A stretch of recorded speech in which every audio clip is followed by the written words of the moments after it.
Well, in this video I'm going to make my own router table. I've been building a shed and got some ply, got some cut-offs left. Going to use this unit that's behind the bike as my router unit. So this is going to be my top. It's 18mm ply, exterior ply, but it wouldn't matter what kind. I think the birch ply actually looks a lot nicer. Right, so I have a generic Rebos plunge router, standard bit of kit, and I've took the base plate off of the bottom that's sat right on there. So I took that off of there after finding the centre of the board. So I measured this way and half the distance, put a mark, measured down this way to this way, following the line, marked off halfway, found my hole. So I drilled a small hole, and then I got my hole saw, one of these things, I go in the drill, sat in and put in the hole. Ran out of drill power, so I abandoned that just now. Got the template that I drew around. I also marked each individual hole. Seems to line up. Marked each individual hole. Pilot hole them. I've still got to do this one, I'll do that in a minute. But yeah, I'm waiting for the drill to charge, so I'm waiting to get something to eat. Yummy yummy. So yeah, that's what you got to do. Take your base plate off, or if you don't have a base plate and you can already get to the threaded holes for the bolts that keep the bottom on. Well, it keeps this base plate on, but I imagine all routers are the same. And then once you've found your holes, you're ready to rock and roll. We just need to remove the centre bit. I didn't want to make it too big, but I know that some of the parts can be, some of the tips that you use can be quite wide, but I'm not planning on using anything excessively big. So this hole, I'll measure it, it's probably only about 1.5 to 2 inch. But yeah, that's where we are so far. So mark off, find your centre spot, mark it, pilot hole, drill it, bring your router over, align it up, make sure it's centred on the hole, make sure it's straight, and then just draw around it. Take it out the way, pull off your base plate, bring your base plate over, line it up, mark off the holes, and then when you pull them out the way, pilot drill them. When it's on the other side, we'll clean up the holes, we'll put countersink marks on each hole, that way when the screw goes in it sits lower than flush, so it's not in the way. But that'll be next. I'll see you soon. Right, pilot hole was drilled. I took the router, used the flush trim router bit, and just went along and followed my line, slowly passing over everywhere. I think it messed up here because when the router was over here, the empty space made it dip slightly, but that won't matter. So now we need to widen the holes to accommodate the new bolts that's going through, and finish off this centre ring. We need to get that out of there. But for just now, we need to fix the holes. Get the safety gear out of the way so I don't look like a wuss. There we go. Looks manly now. Right, I'll be back soon. Oh yeah, just in case it's important or anybody wanted to know the thickness or the depth, I only just matched up with like half the thickness of the board. I kind of try to judge so that when I put the router and pushed it down, I waited till it was like halfway and then just locked it out, hoping after it locked out it would go that little bit deeper. But yeah, it didn't matter, it's went through 3, I can see 3 separate layers here. So it's top, next one, when we come to the side we can see that the top, next one and next one, it's pretty much half the board anyway, so happy with that. Still don't know, it might even have to go lower, I don't even know. It's some people said that when you make one of these, that when you push the router down at its furthest down, that when it's up the other way around, the tip barely comes through because of the thickness of the wood. So that's why I inset mine in. Because in actual fact, I had bolts sitting here that would have actually worked and came all the way through this board and held onto the router. So now I need to get smaller ones or try and get the ones there to fit. Either way, we'll do it.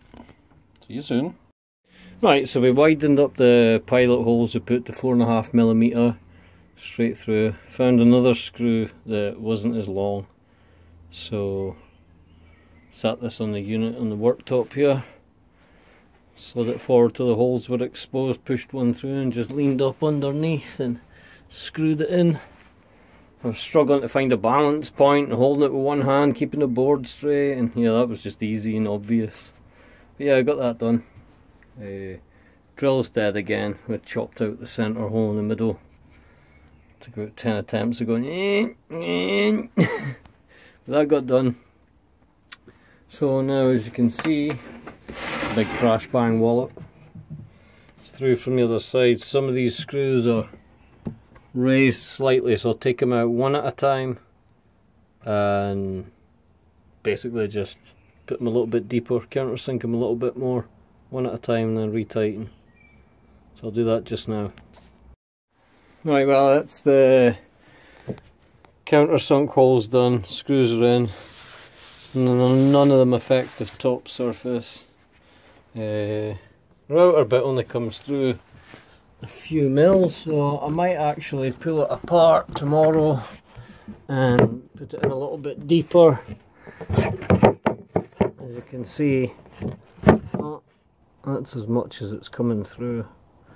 I don't know if it's supposed to, or is it just because of the size of bit I've got in? I don't know. I've never used a router before.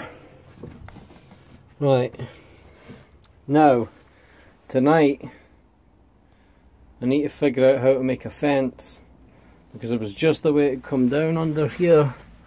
Where are we? Under here, and draw lines to describe it, and I was going to cut it to fit, but then I realised doesn't the fence grab on at the sides somewhere? So I might have to leave an overhang. I don't even know how to make a fence, so it's video time. I'll wait to catch some videos and I'll credit whoever I come across. Yeah, good bit of wood, nice and straight, tidy looking. Let's make some new stuff. Right, well, next thing is the fence, so I'll go for now, and the next time we're on we'll have a fence built. Don't know which style to pick or what's easiest, or I don't know what screws or bits or bobs I actually have. Yeah, I drink Dr. Pepper because you never know what might happen. Ah! Yeah, that's more likely going to happen in here, but so done. That was a good little task for today. Extra screws we got. We can tip into here, tidy up the hole saws. Right, just need to tidy up now, guys.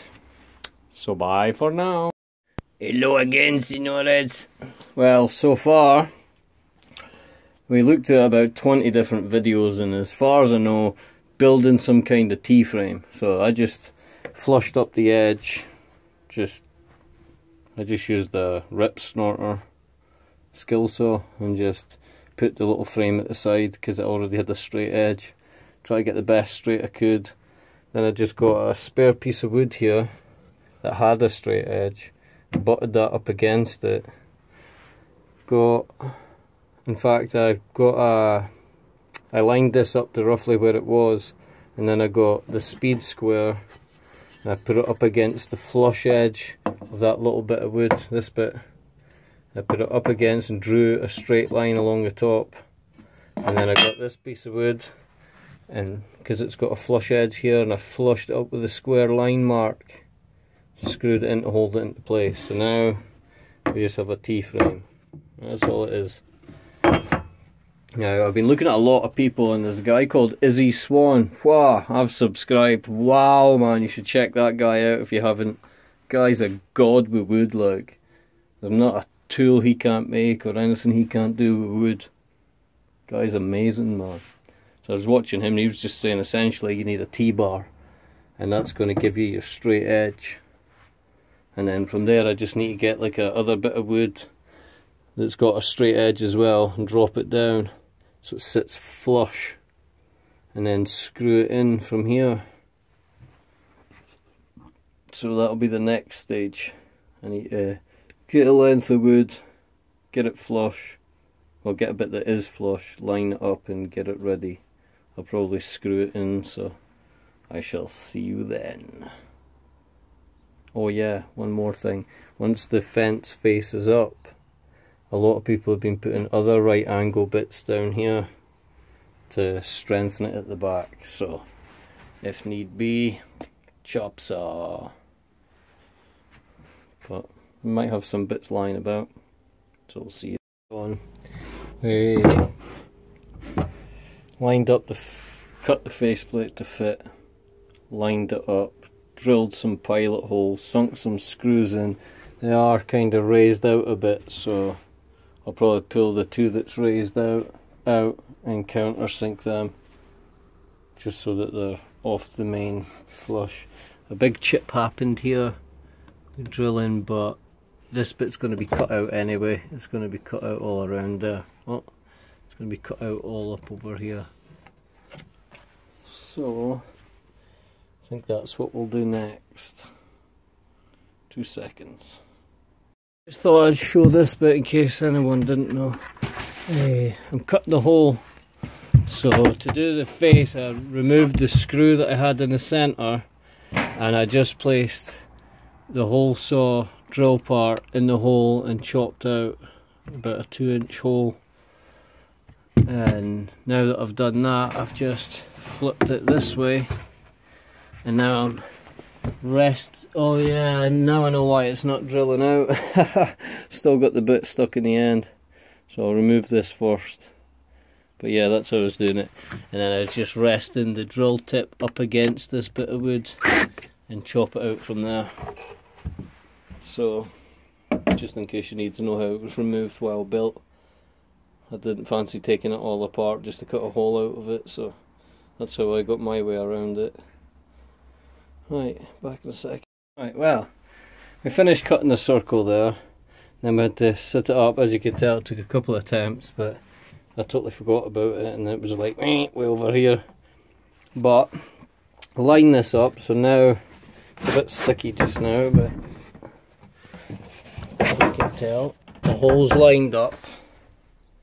I just need to sand all the surfaces in between here, down on the base plate that I screwed onto it here, which clips, if you look, it just screws in and overhangs on the side. Now I've seen people doing it adjustable so that they can tighten it whenever they want, but I don't know if I'm going to do that. If I am, I'm probably just going to drill 2 holes in these and put some sort of bolt system on it, maybe a bit of wood on top of the bolt so I could just turn it to tighten it. But yeah, router table built on top of a unit, and it should all just fit perfectly, and I mean it should just skim under here. That's the plan anyway, so it should go all the way in there right to the back. At least that'll be more storage space here for when I build the table saw, which is coming next. I'm going to build a table saw out of the circular saw that I have up there. I'm going to take that upside down, drill holes in the base plate, mount it to some wood, make a table saw. Same way I made this, same kind of fence, everything. Yeah, quick and easy, gets me. You'll see this in use throughout the channel, whether it be making picture frames or whatever.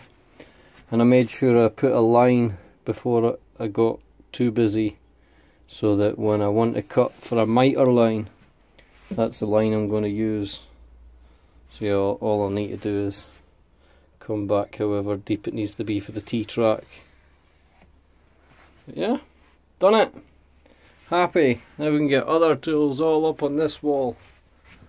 But yeah, just need to clear space. So that's how I'm trying to eat away at the wood that I have, so that this can go under there. Because I doubt I'll be using it all that much, but yeah, I could have more important stuff taking up the space in here. Toolbox, got all cleaned out, everything's all sitting lovely jubbly. It's all got some little space. All my tapes. Yeah, that one didn't get fixed. Yeah, loads and loads of space. It's getting cluttered in here again. I need to get everything hung away. Good job done. First, I might even add something on the end of the video because I'll be testing it out at some point today. I just need to try and get an extension cable. Well, it might not be today because yeah, the extension cable, I need at least a 30 metre one. I've got a 10 metre one and it stops halfway up the garden, so I need to get power into the shed. And as soon as we do, we are go for launch. But yeah, thanks for joining us, guys, and get making your stuff. You don't need all these £300 tools that are made in a factory with laser guided systems. No, you don't, man. I guarantee there's not one bit of that straight. Even though I marked it off and measured it straight, half my Chinese tools are probably squint. But proof will be in the pudding. And if all else fails, I could just push it back, measure it both sides from the line. Or I might even just take this stuff off so it's free to wobble about, and then I can just use a clamp at one side and then use a measuring tape to make sure it's equal distance from the blade that I'm cutting. But yeah, easy peasy. As you can see, it's mounted up there. It doesn't poke through that much, look. It's probably more than enough. And maybe you get bigger bits on bigger shafts that live higher, I don't know. Yet to find all this out, but for just now it's gonna do me. Yeehaw! We've got up here the lathe. We started making a lathe that's going to be powered by a drill. This is the sled. This will be the tool bench sled, and whatever motor or battery is going to be attached over here. Don't know about OSB. Sketchy. But we'll get it going and see what it does. It's all trial and error. Right, ciao for now, guys. Thanks for joining me in. Come on, the occasional thumbs up for a beginning newbie building his own workshop. Getting going, come on, I need some, how would you put it, I need some motivation. I've got loads of ideas in my head of things to build out of wood, metal, welding, all sorts of stuff. Plastic welding, melting metal, melting silver and gold, loads of stuff. So come back and join me. And until then, bye-de-bye.